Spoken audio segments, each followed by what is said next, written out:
Past 15 years, Nigerians haven't lived in peace. We've just lived in a state of constantly changing what we call the violence.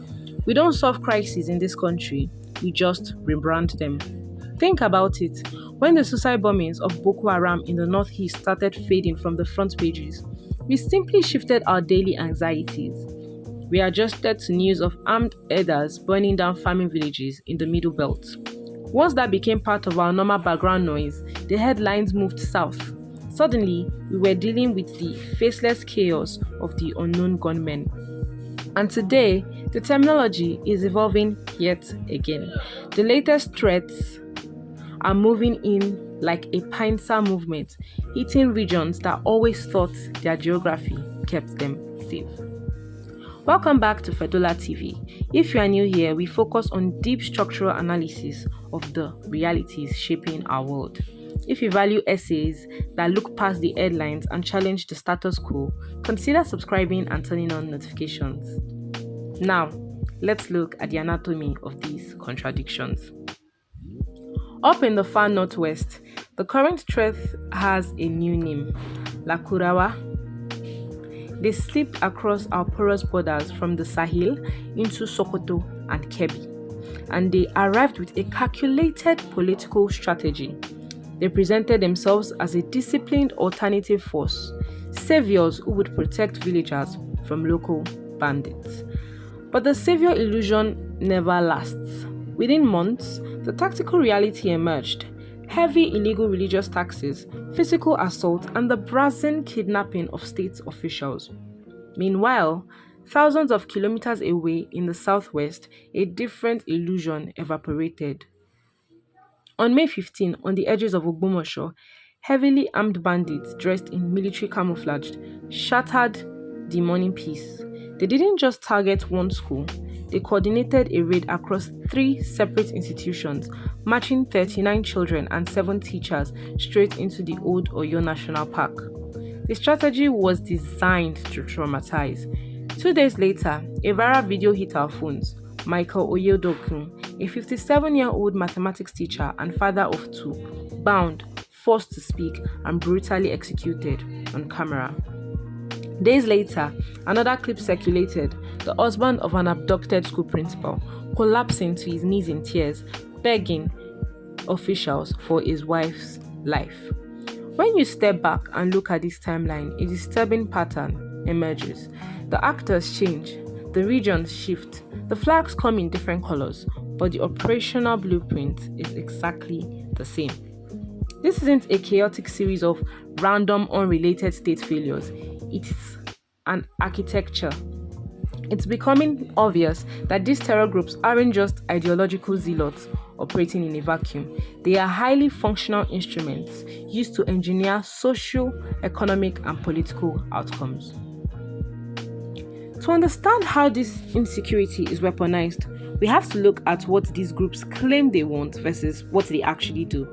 True insurgencies usually have a logical link between their goals and their actions. In Nigeria, however, that logic is completely missing.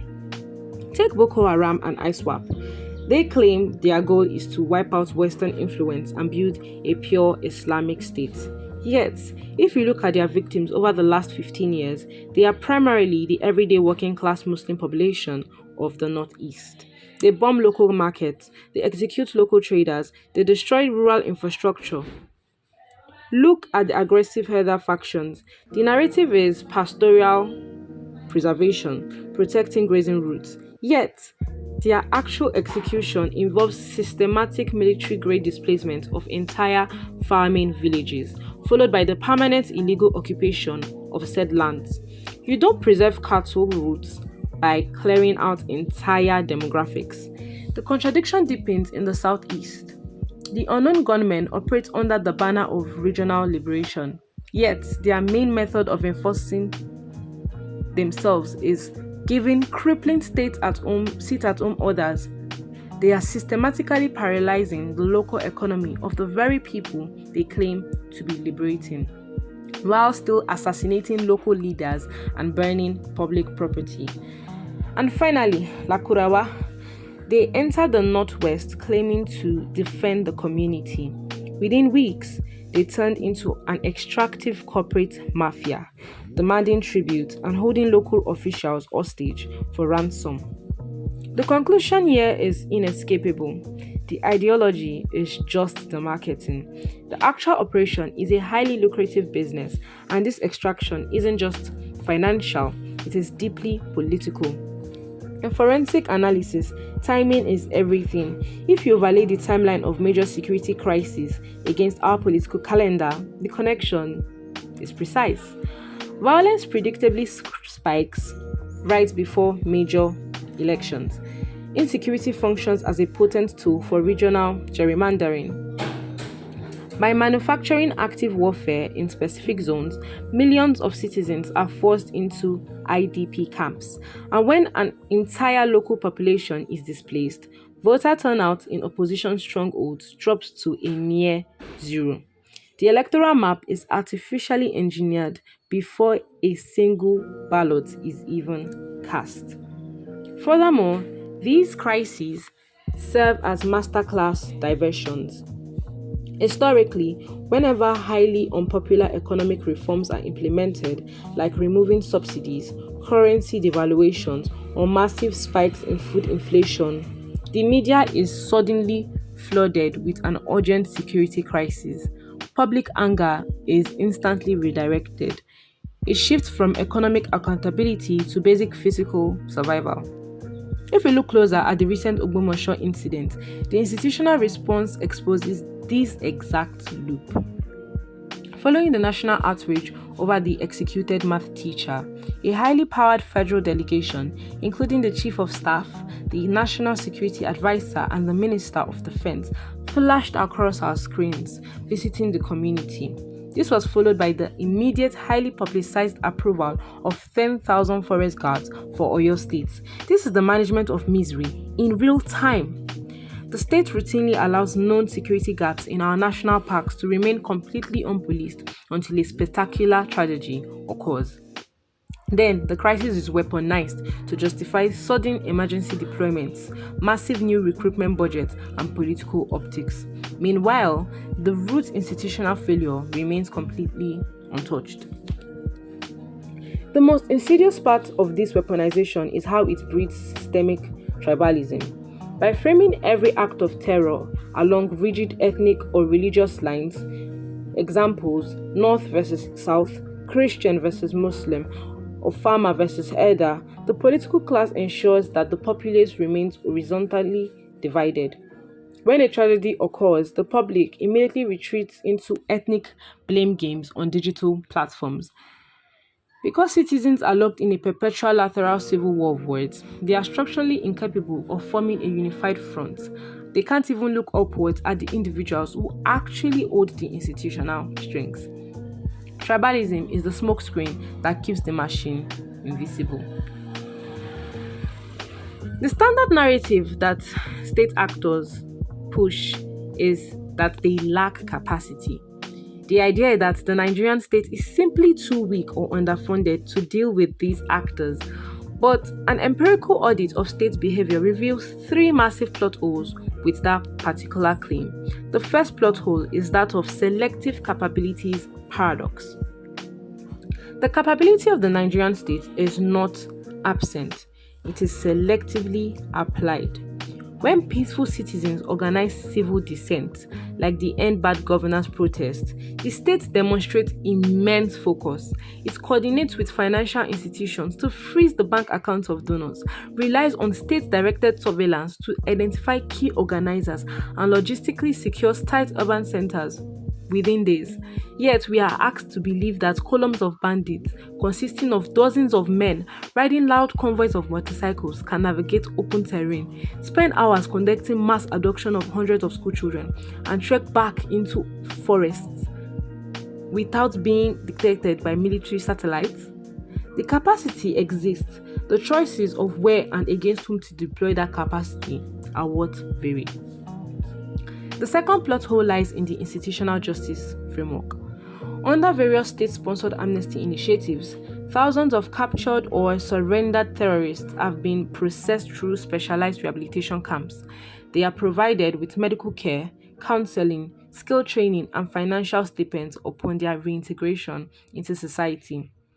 In stark contrast, the actual victims of their violence are left to languish indefinitely in squalid, underfunded IDP camps, facing chronic malnutrition and zero economic future. Furthermore, local journalists, civilian whistleblowers, and researchers who try to expose the supply chain of these networks are routinely targeted, harassed, and prosecuted under cybercrime laws. The structural message is clear. If you blow the whistle on the machine, you are treated as an enemy. However, if you carry the rifle for the machine, you are given a pathway to rehabilitation. The third plot hole is financial. The federal budget continuously allocates astronomical sums to security. The defense and internal security sector recently received a historic allocation of 5.41 trillion naira. This massive spending is routinely used to justify the country's global standing as a vital bulwark against terrorism, counting international military partnerships and hardware sales. But independent budgetary audits reveal that the vast majority of these multi-trillion naira allocations never actually reach the front line. The funds are systematically bottlenecked at the top. They are swallowed by top-heavy administrative overheads and completely unaudited security votes. That is, these are basically the discretionary cash allocations distributed to executive officials that require no public accounting. Insecurity is not a security failure. It is a multi-trillion naira economy that requires the continuation of the crisis to guarantee the continuation of the budget. It is incredibly easy to point fingers at Abuja. It is intellectually comfortable to look at the politicians sitting in air-conditioned legislative chambers and place the entirety of the blame on them. And let us be completely clear, they are to blame. Their lackadaisical approach to justice and their deliberate policy failures are active, calculated choices. But there is a far much harder, more uncomfortable truth that we must confront before this video ends. The political class of Nigeria did not descend from Mars. They did not drop from outer space to rule over us. The politician who diverts local government funds meant for community policing came out of a Nigerian family. The security official who leaks operational military movements to bandits for a cut of the ransom money has a community that welcomes him home and celebrates a sudden unexplained wealth. The internet user who uses a human tragedy in Kebbi or Ogbomoso to trend an ethnic slur or push a partisan agenda is sitting right next to us in traffic. We have systematically outsourced our personal and public morality to the political elite that profits directly off our division. Every single time we excuse systematic corruption because the person responsible shares our tongue. Every time we remain silent about an atrocity because the victims do not worship the way we do. And every time we prioritize individual transactional survival over collective institutional accountability, we are actively manufacturing the ammunition that is being used against us. The elite are weaponizing terror, yes, but they are operating a machine that we continue to feel through our complicity. If this country is ever going to experience a structural breakdown of this cycle, the transformation cannot merely stop with changing the faces of the fat-bellied men at the top. The transformation has to start in the mirror.